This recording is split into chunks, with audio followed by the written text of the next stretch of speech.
म्हणजे मी पहिला विरोधातच होतं, म्हणजे हे करायचं. नमस्कार मंडळी, टेस्टी चवमध्ये तुमचे स्वागत आहे.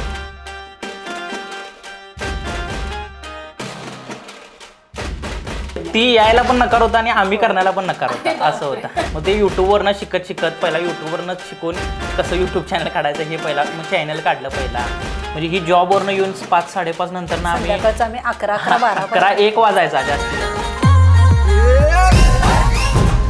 आम्हाला आपल्याला बघताना वाटतंय आपल्याला हे, पण त्यामागचे भरपूर हे कष्ट आहे. म्हणजे मॉनिटाईज व्हायला 1 वर्ष लागलं आणि फर्स्ट पेमेंट व्हायला परत 1 वर्ष लागलं. म्हणजे 2 वर्ष आम्ही नुसती काम करत होतो. मी कसं हातात घेतली करायला, की एकच रेसिपी माझी तेवढी निघाली. अचानक माझ्या मिस्टरांची नोकरी गेली, मग माझ्याकडं सोर्स मी एकटीच, म्हणजे माझी जॉबवरच सगळं चाललेलं.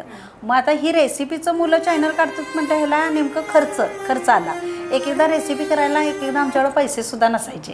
त्यावेळी स्टार प्रवाहचं म्हणजे बोलवल्यावर काय आनंद झाला हे खूप आनंद झाला. भागामध्ये गेस्ट शेफ म्हणून आपल्याकडे आलेले आहेत, ज्यांनी कोल्हापूरचा अस्सल झटका महाराष्ट्राला दाखवला, अशा सुषमा हनुमंत गुरव. मस्त वाटलं त्यावेळी. म्हणजे मला आता कळालं की त्यावेळी मी जर नाहीच म्हटले असते तर माझा खूप म्हणजे हे झालं असं, तोटा झाला.